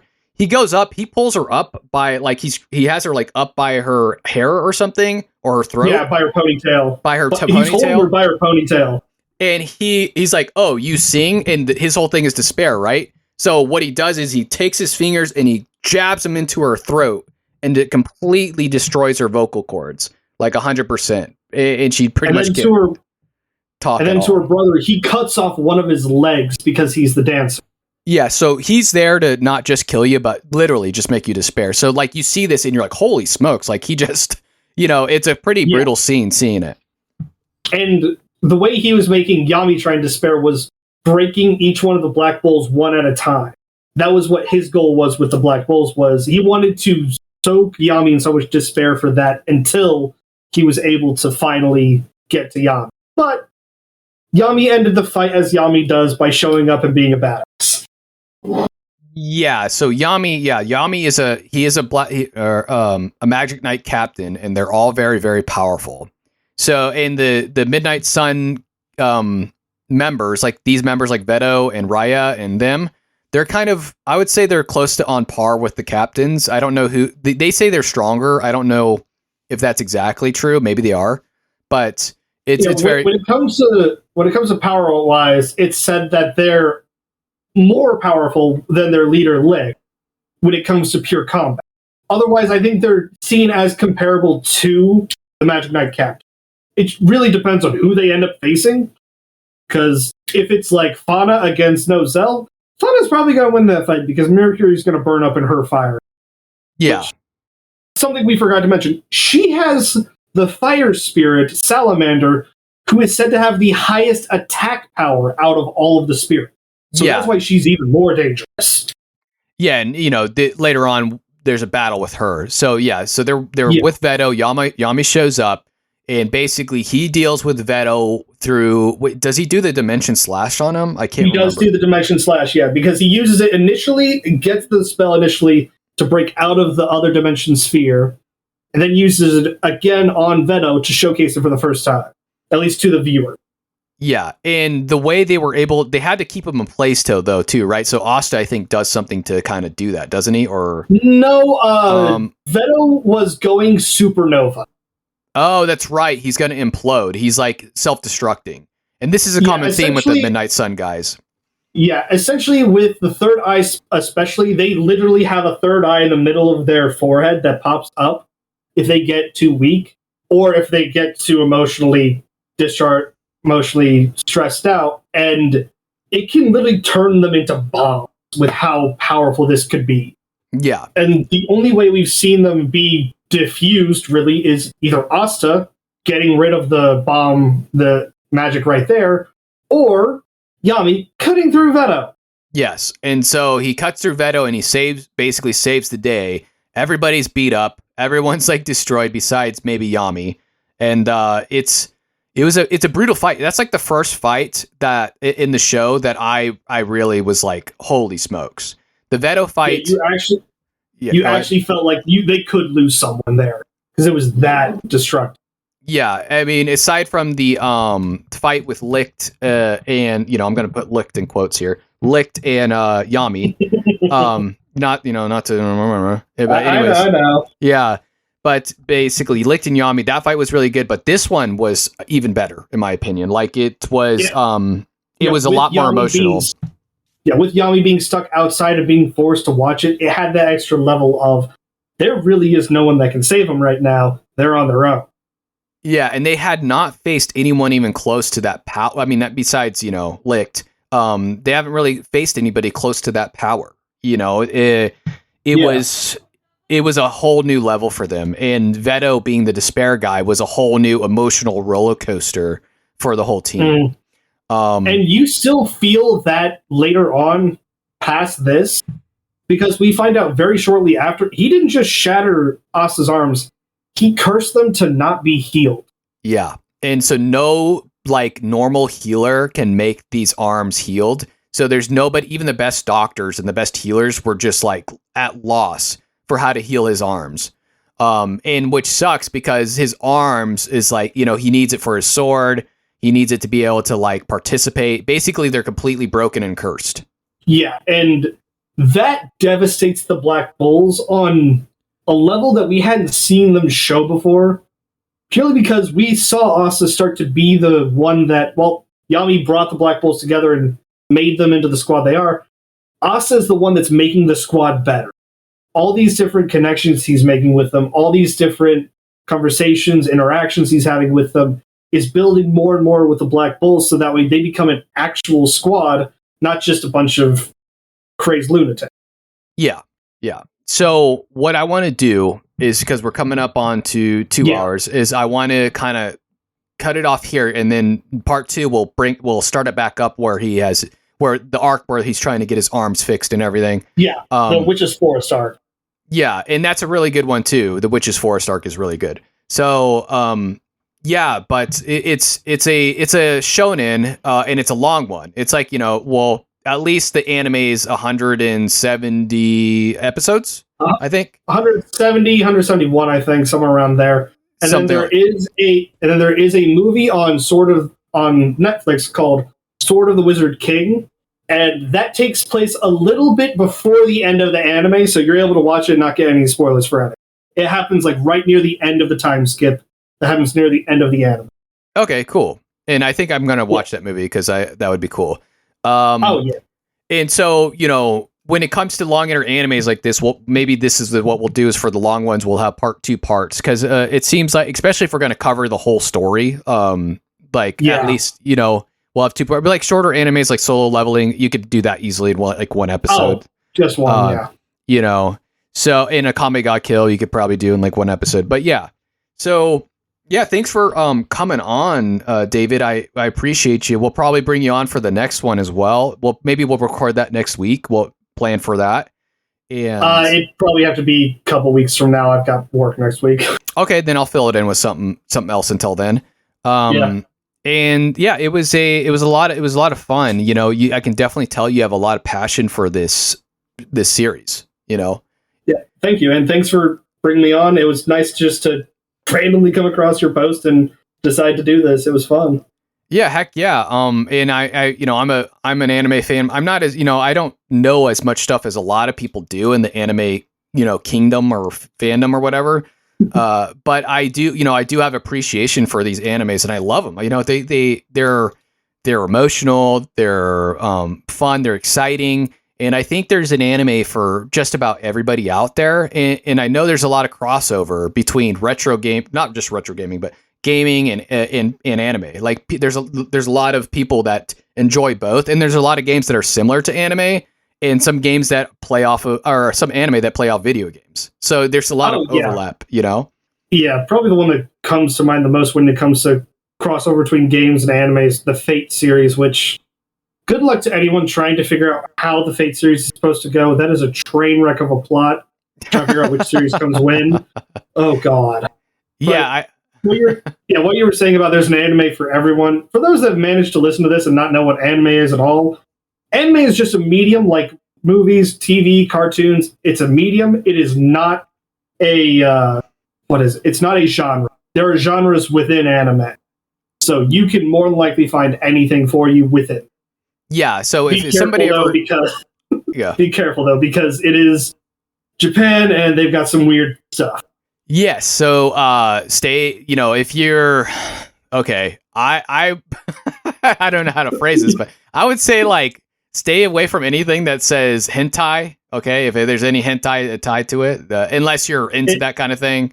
And a way other people describe it is H anime. If they describe it as that, generally avoid it. H anime, yeah. So is that like not hentai, but it's like kind of like hentai No, influenced? H anime is just the way of saying hentai without saying hentai. Okay. Yeah, and there are some animes that aren't hentai, but they have what you call like fan service, you know.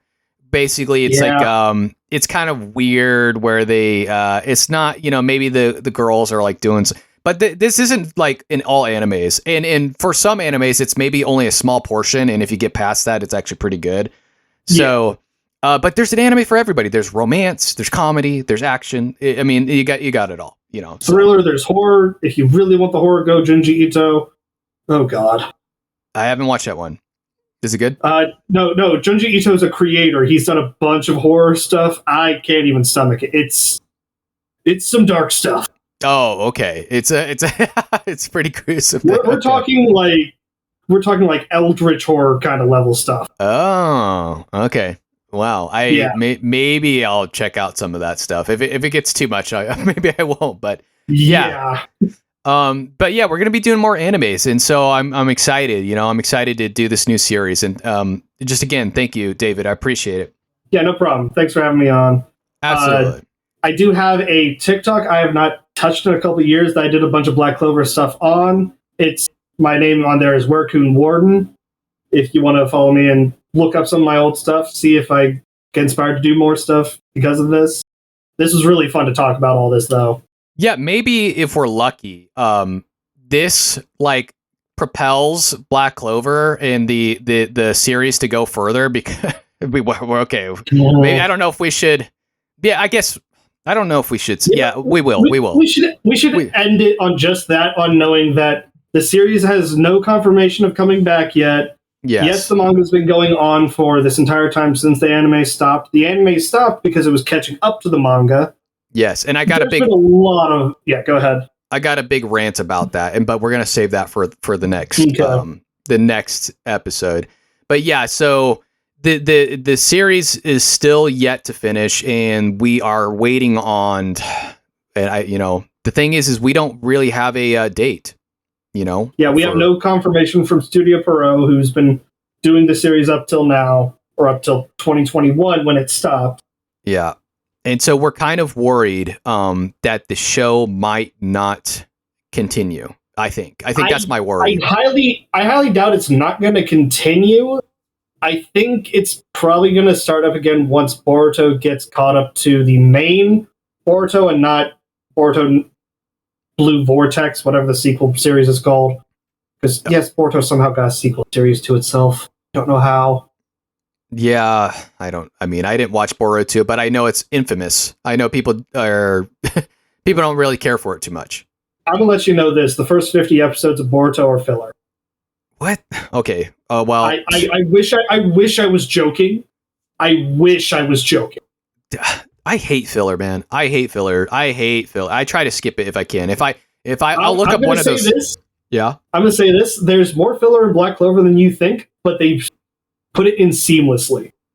Yeah, I didn't really get that feel. There was a couple of episodes that were like recap episodes that I skipped, but there wasn't. Wait till we get. Oh no! When we start the next one, I'm going to tell you because immediately after we find out about Asta's arms, next couple episodes were filler. Okay. Yeah. Well, then we'll get into that next one. All right. Well, yeah, awesome. Go check out his TikTok, guys. He's he loves Black Clover. David, if you want to learn more about Black Clover or just talk about it with somebody, David's going to be your guy, so go check out his TikTok. Yep. All right. Thanks again for having me. Thank you.